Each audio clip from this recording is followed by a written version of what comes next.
And you guys are live. All right.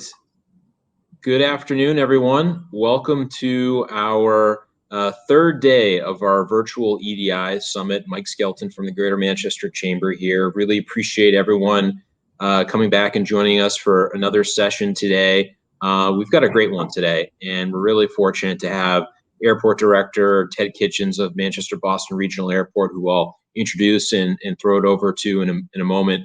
But certainly, I think some of the information and ideas he's going to share today are really topical and important right now. The airport is such a incredibly essential economic driver to our state, and certainly the airline industry has gone through an interesting and adventurous several months. So lots of interesting topics to share with Ted, for Ted to share with us rather. Quick sponsor introductions. Want to again thank our sponsors who've been supporting our virtual summit this week. Our presenting sponsor is Comcast. Our corporate sponsors are Citizens Bank, Northeast Delta Dental, and our advocate sponsors are Amosgig Industries, Bedford Cost Segregation, Eversource Energy, and TF Moran. And our season sponsors are again Harvard Pilgrim and TF Moran. So thank you all to our sponsors for making this program possible and supporting us in this different format this year. I think the feedback has been great. Keep it coming. We'd love to hear your ideas, but really the engagement all week with Commissioner Caswell and Commissioner Sheehan, and I'm sure with Ted today, has been great. And tomorrow we have planned a roundtable session to really debrief and talk about all of the themes and ideas we've heard this week, and have some small work groups planned to allow you the chance to give us some feedback for the chamber and our strategic planning and economic development goals. So we look forward to that tomorrow. Just a quick reminder before I throw it over to Ted to start things off. We want to make this interactive and conversational. So if you have questions or comments, please use the chat bar on the right-hand side of the screen. You can also use the Ask a Question feature at the bottom of your screen. Please drop questions in there. You can also upvote on other questions that have been submitted to make sure that we get to those really important topics. We want to get to as many questions as possible. So please make sure to use those features. Use them anytime. If you have questions ready to go, fire them in there, and we'll factor that into our planning of the conversation. So with that, I'm going to introduce and turn things over to Ted Kitchens, Director of Manchester Boston Regional Airport. Ted, thanks so much for being here. Really appreciate it. And I know it's been a adventurous and challenging 6 or 7 months over the airport. So a little bit of a change up today. I think you have a short update and some slides to show us, and then we can dive into a conversation after that. But thanks for being here today, Ted. It's always my pleasure, Mike. And I look forward to speaking at this summit every year. This is my third time now, believe it or not. And so I thank you for extending the invite to me, and it's always a pleasure joining you. And I also like to extend my thanks to all of the sponsors for today's session. So I'm going to switch over, as Mike said, to just a really, really quick PowerPoint presentation that I hope would frame, just the challenge of COVID-19 on the airport and the road that we have traveled over the past 8 months, actually, Mike, believe it or not. Feels like 6. I wish it was only 6, but it's been eight months. So like I said, hopefully this will frame the Q&A session appropriately, and also spark some questions from the audience. But I always like to begin my presentations and remind audiences of the mission of the airport, which is simply to connect the citizens and businesses of New Hampshire to the global economy, which we all know right now is not performing too hot, but our mission remains the same. It's fundamentally the same, pandemic or no pandemic. It is, we exist to connect you to the world. Whether we have 1 flight a day or 100 flights a day, our mission remains the same. As such, it forms, like any good mission statement, it forms and functions as our North Star, and what we will continue to execute upon as we move through the pandemic and beyond. But it is not a good time in the aviation industry. The same can be said for a majority of the economic sectors, as we have all experienced personally over the last 8 months, but also have heard from other speakers here at the summit. So the the two graphs on the right come from a McKinsey study that was published in April that quantified the initial impact of COVID on both the air industry and the hospitality industry. And it concluded that the drop in capacity in aviation, which we measure in aviation speak in terms of what is called available seat miles, which is one seat on an airplane flying 1 mile. So it ranges in the billions and trillions of numbers of seat miles around the nation, around the globe. It concluded that the impact from COVID was 7 times larger than the financial crisis. And for hospitality, in terms of hotel occupancy, it was 8 times worse than the financial crisis. And that's a little bit of an eye-opening stat. At least I found it to be eye-opening, that hospitality suffered worse than air. And that's because, unlike other shocks to the system, as I've showed here, 9/11 and the financial crisis, nobody was traveling anywhere, regardless of mode, because of COVID, because of the pandemic. So whereas in the financial crisis and 9/11, you still had people that were driving to locations or doing some different, using different modes to get to their destination of choice. Here, it just came to a screeching halt. The entire travel industry came to a screeching halt. So this obviously led to some significant decreases in passengers. Color me simple, but you can't have a passenger without having an aircraft seat, right? So at the nadir, TSA checkpoint counts around the country at all 450 TSA screened airports were down 95% year over year. And we were certainly no exception, as I'll show here in a second. And over 90% of our revenue, airport revenues, generally, it varies by airport, but generally are derived from passenger activity. Both direct revenue, top of mind, easy things to think about is parking revenue, rental car revenue, concessions revenue, et cetera. But there are also indirect consequences associated with that, which is reduced airline lease spacing, reduced amount of aircraft landings at the airport, which affects our revenue stream, and then fuel flowage fees as well. So it becomes a simple math game: no passenger, no revenue. So as much as you all love parking in our parking garage, as much as you love all of our concessions that we have here at the airport, you're not parking in the parking garage and coming to eat here at the Sam Adams because you love it. You're doing it because it's tied to an aviation activity. You're trying to get on an airplane and going somewhere. So as such, the industry is on pace to record, and this number is actually quite a little bit aged, but it's about a $14 billion loss for airports across the country, based on two estimates that two of our trade associations, the Airports Council International North America, which is a global body, but it's the North America chapter, and then the American Association of Airport Executives. And that formed the basis, and we're very thankful for all of our federal delegation support, but that formed the basis for our CARES Act requests that we asked for back in March, and Senator Shaheen and all of our federal delegation really charged and took the lead on for aviation. But the whole ecosystem was suffering. Concessionaires, you think about, just not only lost sales, but the tip money that the employees are not getting, rental cars, look at Hertz with their bankruptcy filing recently. And then our fixed base operators like Signature Fuels Flight Support. They do all the fuel pumping for all the airlines here. Obviously, if there's a reduction in flights, they have a reduction in the fuel that they're pumping. And so that now has an impact on their revenues and on their employees as well.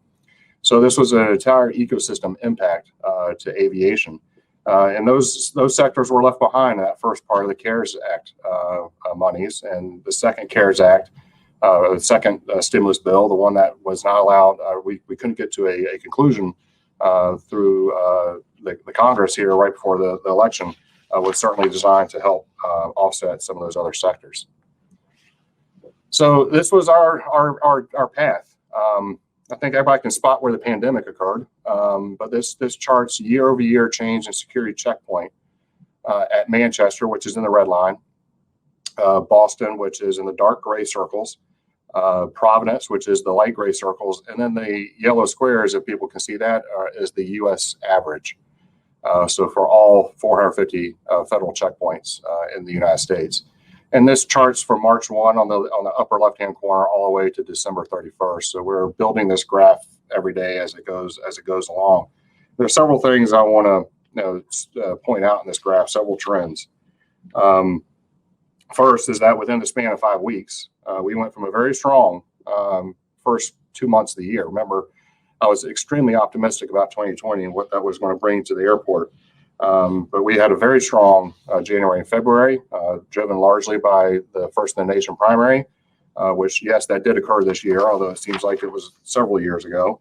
But we were doing really, really well going into late February, and then the bottom dropped out. And we reached our nadir on April 9th when 84 people, 84, went through the checkpoint the entire day here at the airport. It was breathtaking how fast we fell as an industry. There's an old piloting term called attitude upset. It's when your aircraft just flips over because you get caught in a wake turbulence. So it kind of felt like we were in an attitude upset here with the industry. And it seemed like March would never, ever, ever end. It felt like March had 100 days in it. But it finally did come to an end, and April was crawling around at a snail's pace. And then we started seeing the green shoots of a recovery. And that's the second thing, is that we started a strong recovery in April. As you can see, our line is stronger than the national line. It's stronger than Providence. It's stronger than Boston. And it stayed that way up to and through July 12th, which is the midpoint of that graph, where the line goes pretty much straight across. You can make a horizontal line from July 12th through today. And that is when the second wave became widespread and throughout the Sunbelt states. It started in Florida in late June, but by mid-July, it had spread across all the southern tier. So that's kind of where we all stalled, and that's where we stand today. So the third trend is we're slightly now below the national average, but Boston and Providence are starting to catch up to us a little bit, but we're still keeping our growth rate a little bit higher than what Boston and Providence is showing. So overall, right now, we're back to 35% pre-COVID passenger levels, but this varies throughout the week. And that's the last thing I want to show in this graph. You see that there's a W form that shows in the red numbers and the yellow numbers. You can see the letter W kind of peaks and it drops. It peaks and it drops on a weekly basis, and that is the telltale sign of a leisure-led recovery, because the leisure passenger will travel on Thursday, Friday, Saturday, Sunday, and then maybe Monday, and then Tuesday, Wednesday, they're not traveling at all. And historically, we've had the business traveler there to help fill that void on Tuesday and Wednesday. But as we all know, that is simply non-existent right now in this industry. So what's driving this? Well, we were curious about this too. So we engaged the University of New Hampshire Survey Center to conduct monthly pulse surveys of New Hampshire residents beginning in April.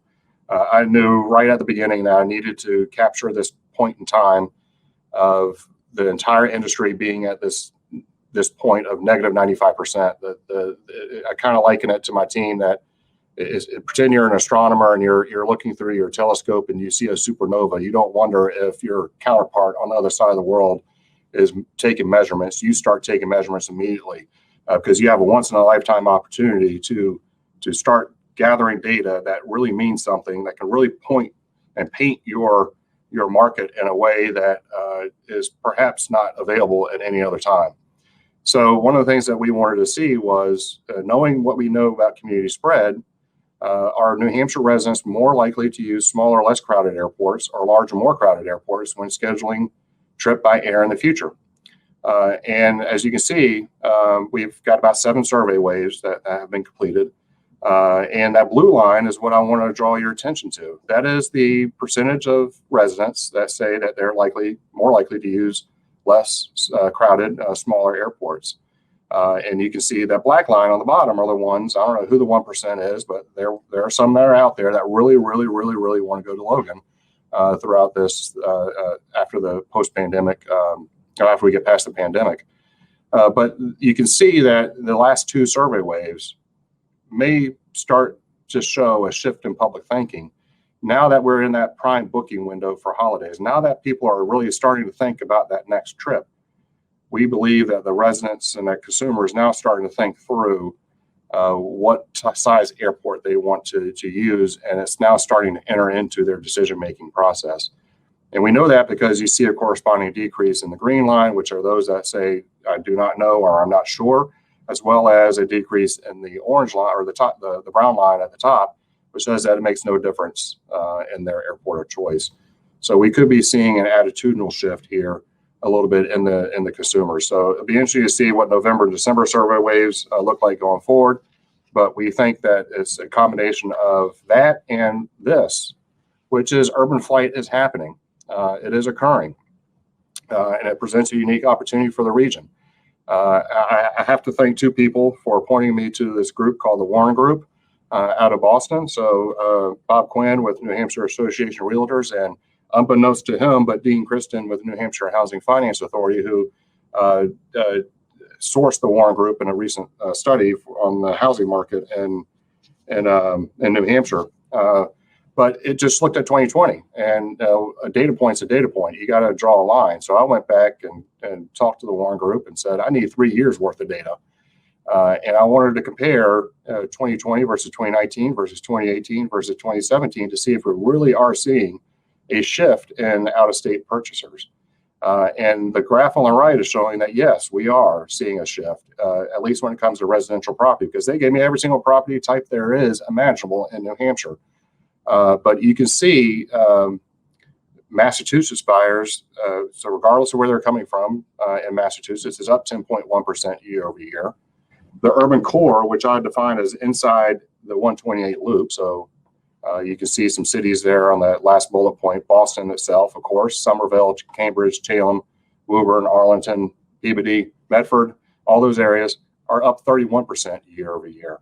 And then the Boston suburbs, which is between the 128 loop and the 495 loop, is only up 2%. And then when you just take the balance, and I call that Roma, rest of Massachusetts, when you take the balance of Massachusetts, it's actually down 1.6%.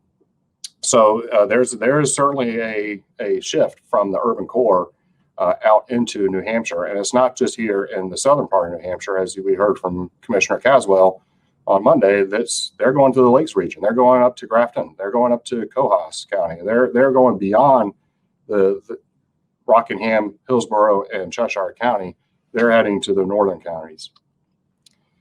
So I said it presents an opportunity for us, and we're going to capture on that opportunity through our relentless execution of our vision. So I start off by our mission, but then our vision is to provide a best-in-class guest experience through increasing our relevance to our customer, our embracing innovation in the way that we do our business, striving for financial sustainability, and engaging with our customers in meaningful ways. So we know passengers love the airport. We know we have a very loyal customer base. Another UNH survey that we do on a quarterly basis shows that our Net Promoter Score, which is the golden question for future business predictability, for those that only use MHT over the last 2 years, was a positive 70 on a scale of negative 100 to positive 100. And for those that only use Boston in the last 2 years, was a negative 26. So it's a 100-point swing between those two customer types. We also know that over 70% of New Hampshire residents prefer to use MHT if given the choice. And the team here, the management team, has worked hard to improve our costs. And this group has heard me say many times before that we need to get our costs in line in order to attract the low cost and ultra low cost carriers that we need here at the airport. And I will continue to beat that drum. We also know that we're leaking, again, on a pre-COVID basis, 5,800 passengers a day to Boston, a day. We would normally do on a daily basis, if you just take that 35% return, about 1,000 passengers a day, we're doing close to 2,500 before. So we're leaking twice the size of our airport every single day to Boston. And that was taking $100 million in economic impact out of the state every year and giving it to the Commonwealth of Massachusetts. Not to mention the lost visitor impact, that additional capacity that the airlines would put into this market would bring new visitors to this region that we're not getting, and the economic impact associated with that activity as well. However, we have taken a gigantic leap forward as a team.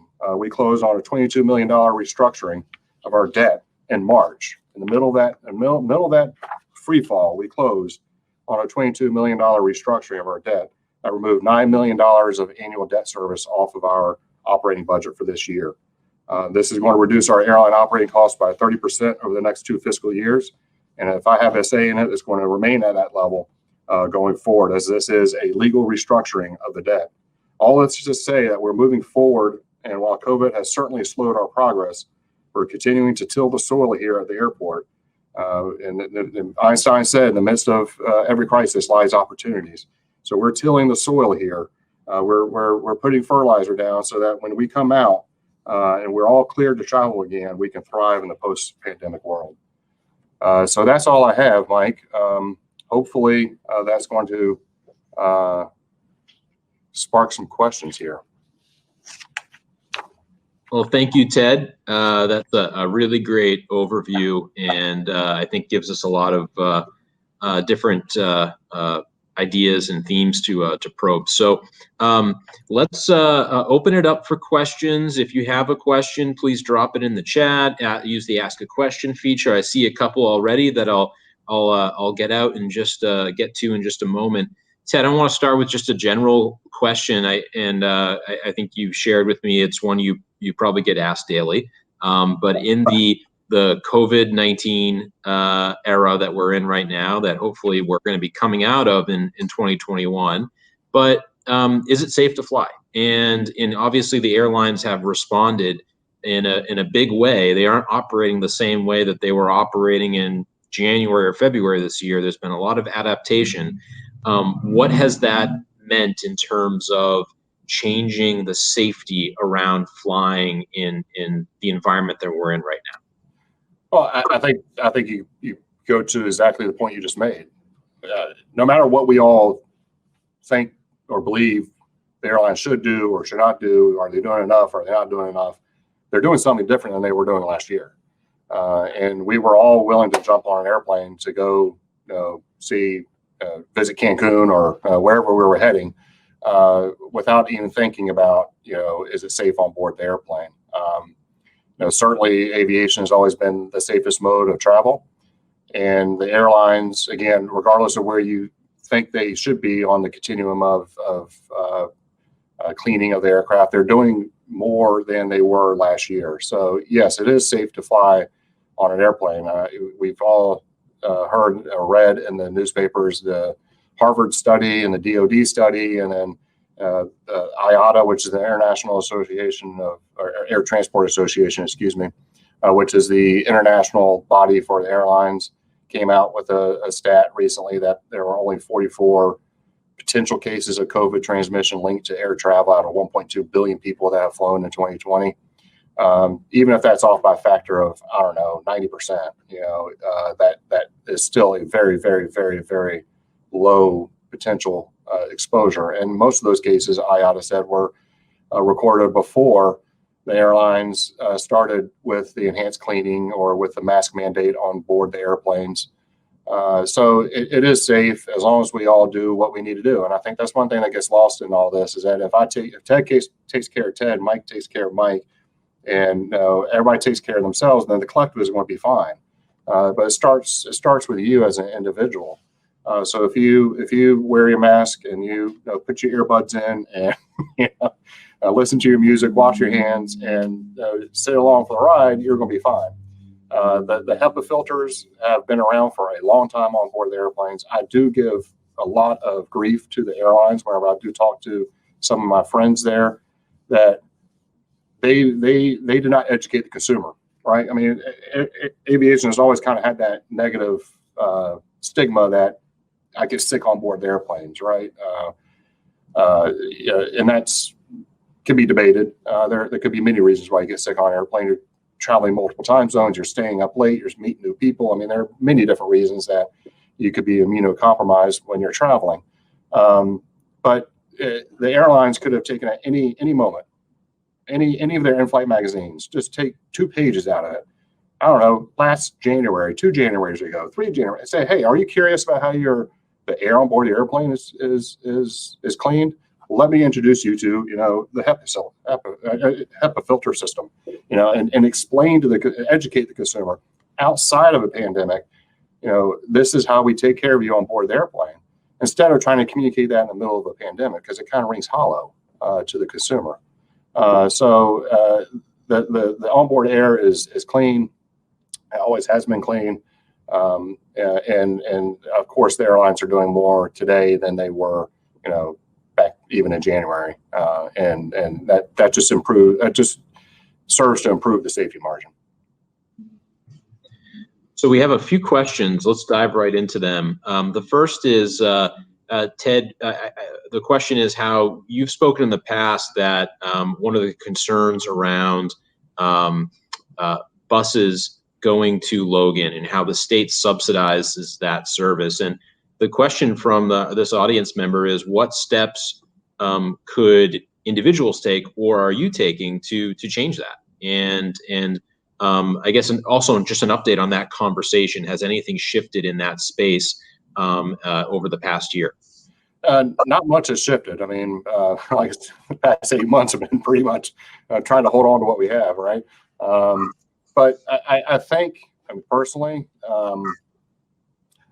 it'll be curious to see how quickly passengers go back to the bus, right? Because here I am in a bus without the filters, I don't know all the technology that's on a bus for an hour and a half, 2 hours.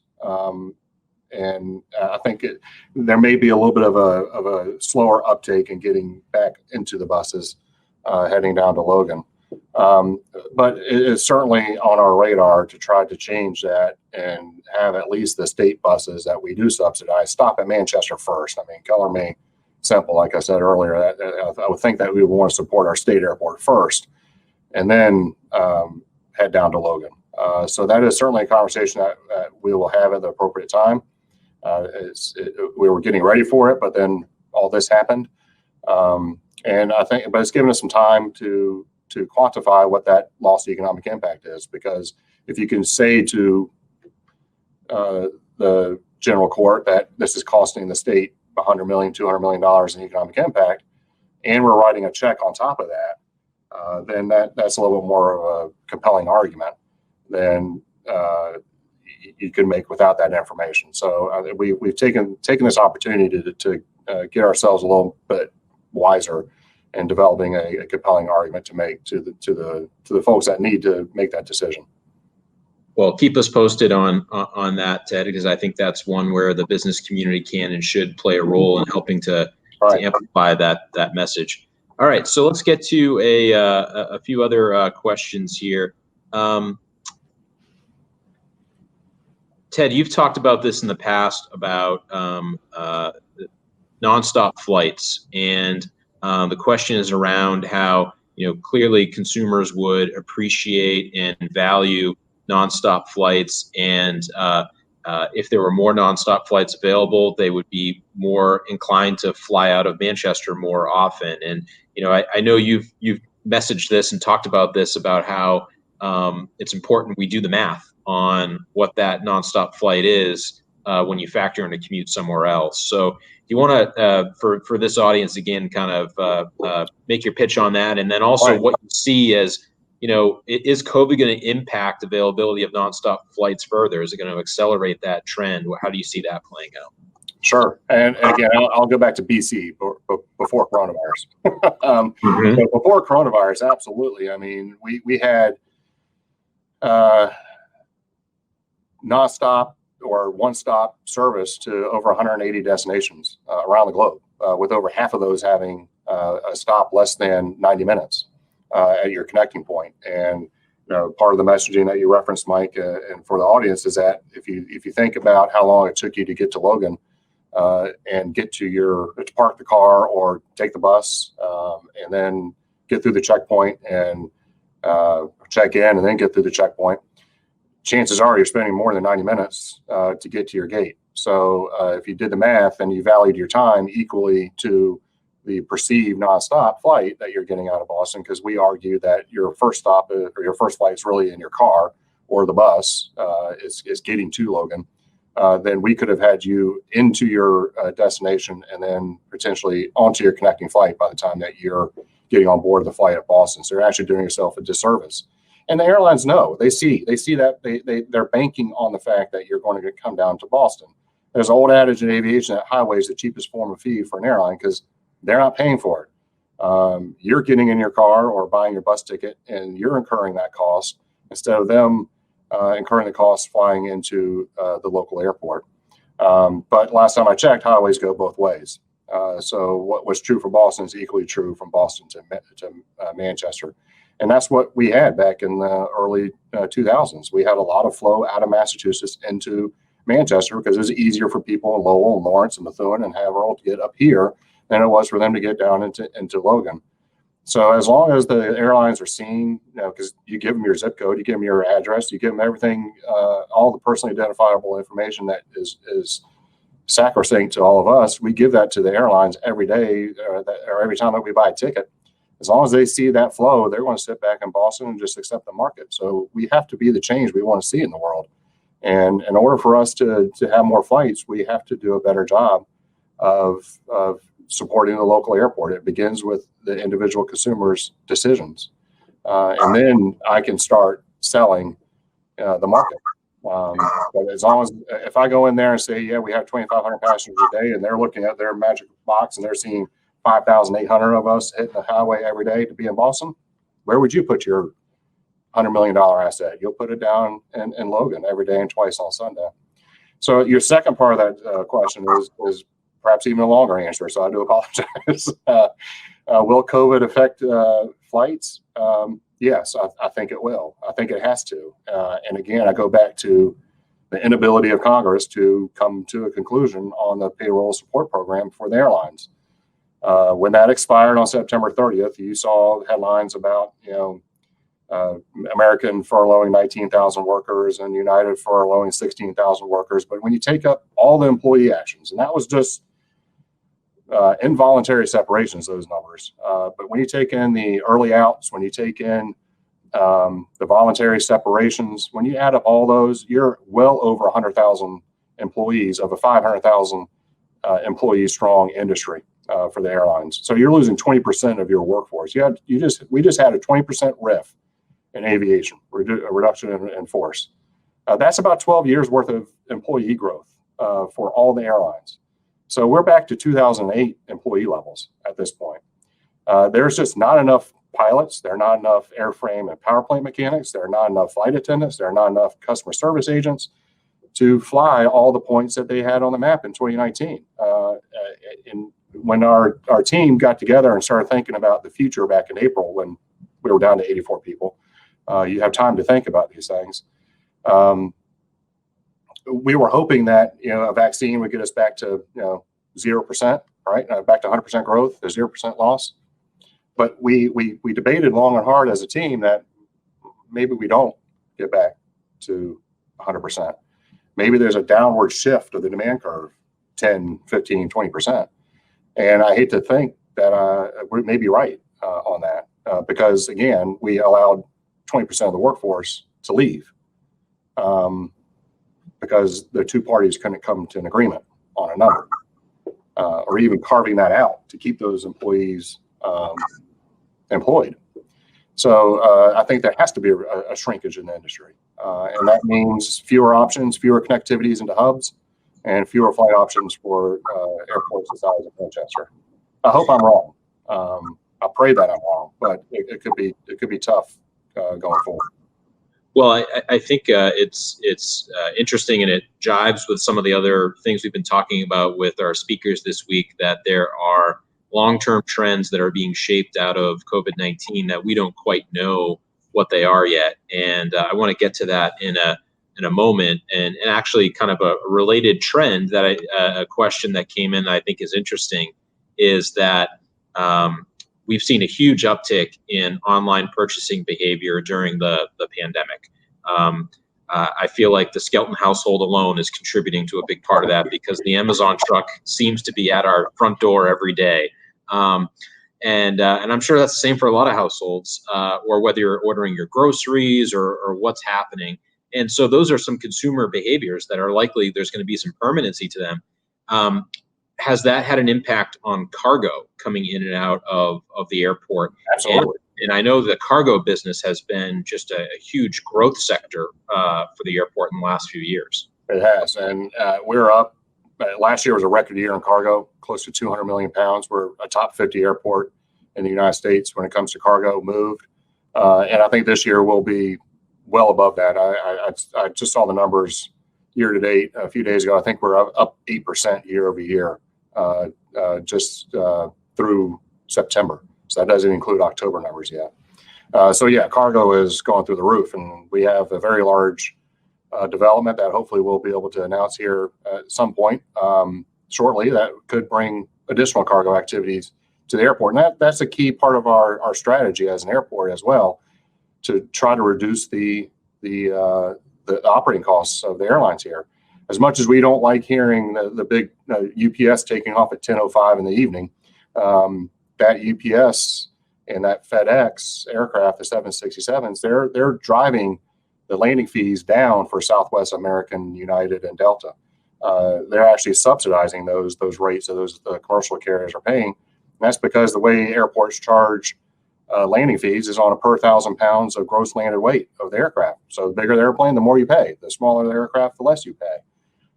So the 767s and the A300s that are coming in for FedEx and UPS, they're representing about 30% of our landing revenue, but they only represent about 10% of our operations. So any way that we can grow that, and having a 2.5 million square foot distribution center down in Hudson is certainly not going to hurt. That will help up and down the supply chain throughout all of New Hampshire. It's what New Hampshire needs in a lot of ways. It certainly could be beneficiary to the airport and drive our costs even lower. The interesting thing is, in the midst of all this, and it sounds like I'm going to go down a rabbit hole here, but stick with me, is we interviewed new air service development consultants in the middle of the pandemic. We made a change, and during the interview, we structured as we're an airline. I'm the CEO of an airline. Bad time to be a CEO of an airline, but I said I'm the CEO, and I have my senior team as the other C-suite members. I said, pitch Manchester to me. Why should we come to Manchester? I wanted to see several things. How quickly can they come up to speed on the market, but also how creative are they in their data sources? And the winning consultant, I actually stopped them in the middle of the presentation. I said, thank you for challenging me, and thank you for making me upset with myself. And they thought they had lost it, but I said, no, you want your boss to say that to you. Because I was upset that I didn't think of this data source. They went and got the official bond statement for Logan and said, Logan is on the way to $20 a head, $20 CPE. Everybody's heard me talk about the cost per employment. We were at about 13 when I got here. Boston was right around 13.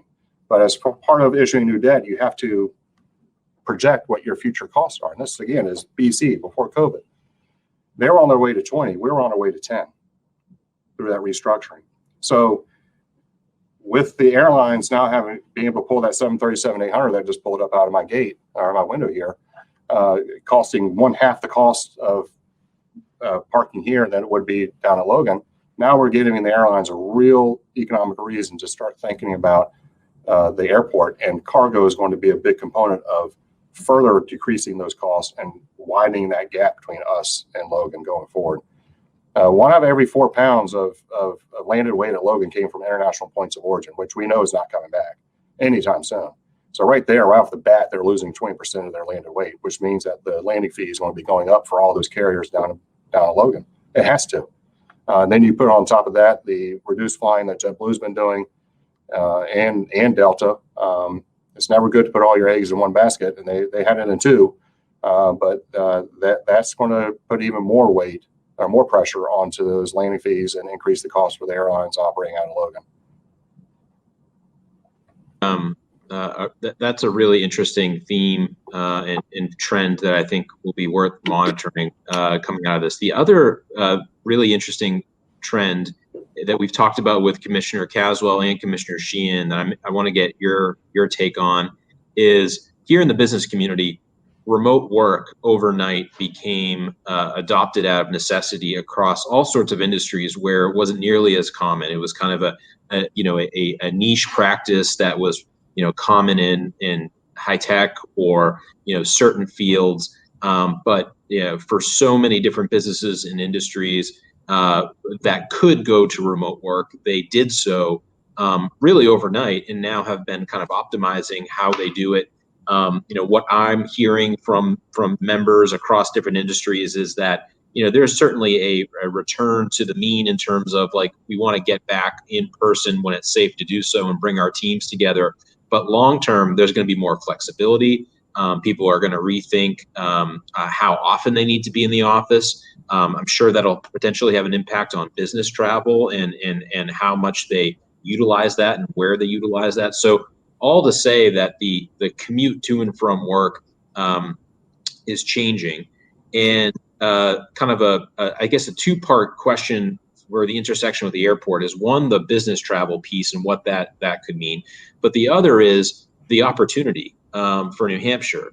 That if we, nationwide, particularly here in the Northeast, though, knowing where some of our talent attraction hotspots are, if folks in the greater Boston, Massachusetts area suddenly have more freedom to live where they want and still maintain their job because of the nature of remote work, that could see more talent and more population growth accelerating up here. And I know you had mentioned you've looked at some housing data. We've heard anecdotally about the acceleration in that. So I'm wondering if that's a potential opportunity for us, is that if you have more people living closer to the airport, and also the sense of people wanting to relieve cities and de-densify, it could be another challenge for Logan that is an advantage for you and for Manchester Boston Regional Airport. I know it's a lot of setup there, but what do you think about that trend? And is that something that you and your team are thinking about and you think is going to be part of the calculus going forward? Absolutely. I mean, that's why I went and got the data, because part of being an airport manager is also being a demographer. So I'm finally using my master's degree in urban and regional planning after 25 years of getting it. So yeah, absolutely. Anything let's face it, aviation is about people putting butts in seats, right? I mean, that's what it is. And the more people you have that live closer to the airport, the more population growth you have, the more anything we can do from a policy perspective to grow that population is just going to bode well for us. And we sell demand. That's what it is here at the airport. And unfortunately, as I said, a lot of that demand is hightailing it down the street, and the airlines are saying we're having none of it. We're not buying what you're selling. But we're certainly are excited about that trend that I showed earlier about the urban core leaving Boston and going up to the Lakes region. I think that's a fantastic thing for us, as long as they don't park their car at the Concord Park and Ride and get on the bus and drive right by us. So there's an opportunity. I mean, we have to do some things differently as a state. We have to do some things differently as an airport to educate those consumers that you do have a choice here, because a lot of them are living in Charlestown, and they just go to Logan because that's what they've always thought, right? So there's a little bit of a re-education of them that you do have alternative choices, but we need that bus to stop here at the airport first, so that we meet the consumer halfway and provide them the connectivity options that they desire and that they're seeking out. As far as business travel, I think it's going to be slow to come back. But I agree with what Scott Kirby, who's the CEO of United, said. That the minute that, Michael, pretend we're two salesmen for companies. If you show up virtually and I show up in person and I win the contract, your company is going to tell you get on the road, right? Get back out there. So the minute, all it's going to take is each company to lose one major contract, and they'll be back on the road, because you do business with people. You don't do business with Zoom. And at the end of the day, you're going to need to have a handshake. You're going to need to put boots on the ground. You're going to need to go visit a site. You're going to need to technology will certainly broaden our communication. It will fill in the gaps between visits. It may be the way that we introduce ourselves, but at the end of the day, we're going to have to sit down next to each other or across the table from each other. We're human. We're human beings are animals, and we're meant to be, together, not through computer screens. So I think that will come back eventually. But it's painful for the airlines right now. For example, Delta, 50% of their revenue was from business travel. So that's not coming back, and that's why they made the unfortunate decision recently to close down the operation here at Manchester. Although they did close it back in May, but they finally said, "Well, we're just not coming back right now," because they're going to try to focus everything into Boston and hope that this market goes down to Boston. So I encourage, and my call to action, everybody, is don't give it to them, especially if you're a Medallion member. Don't give them the business.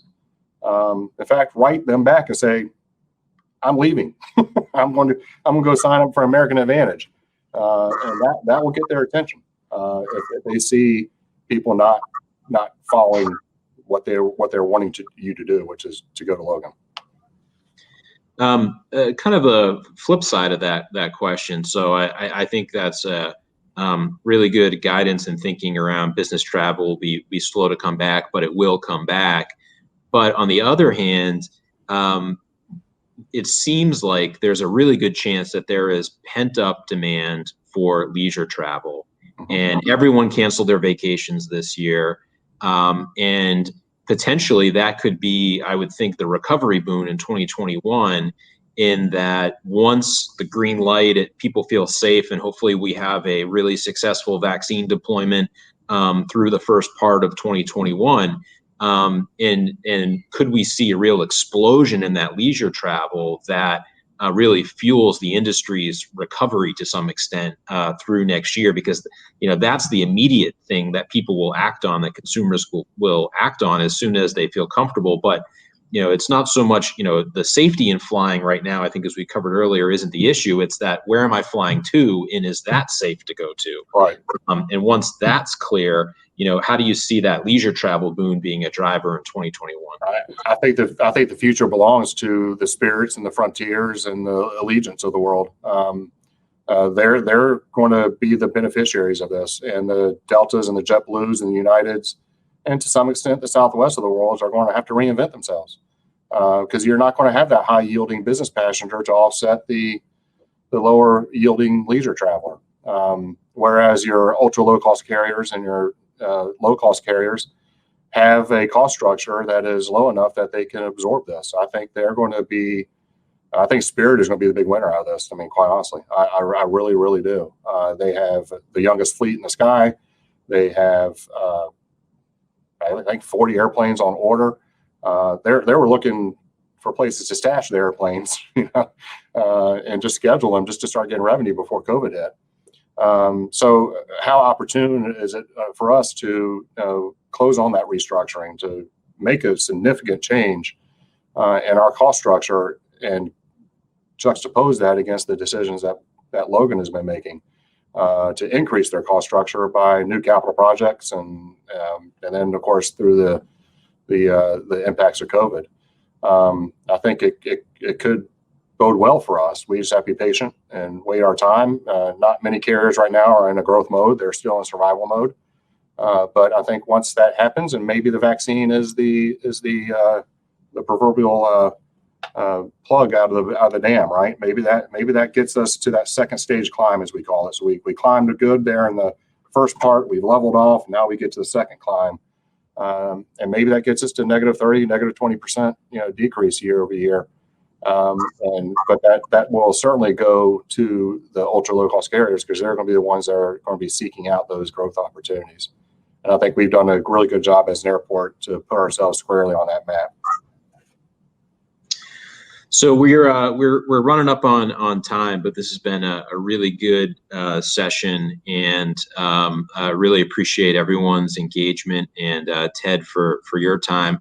I just want to give it to you for some closing thoughts, and I know I think one of the most important messages coming out of this is that the airport is a shared partnership with our community, and your message that you bring to us each year about we get the air service that we ask for and we demand, I think is a really important one, and going to be even more important coming out of this challenging year and cycle that we've been. So one of you could just share kind of some closing thoughts to the audience, the business community, how they can support the airport beyond the obvious of obviously live free and flying when they do choose to fly, and what kind of the immediate future looks like for you guys, and how we can stay connected to your efforts. Sure, and thank you again for the opportunity to speak. And I think the one thing that I like to leave with the business community is one of the missing tools that we've had in our toolbox, or not had in our toolbox here, but most communities do have in their toolbox, is a regional consortium that supports air service development. So we've kind of worked up the name, the Air Service Support and Enhancement Team, the ASSET. So it makes an acronym, ASSET, because everybody likes to talk about the airport being such a tremendous asset to the state, and it is. So we are looking at forming this group as a way for us to, for the community to do things that I can't do as an airport legally, because I'm prohibited from it by federal law.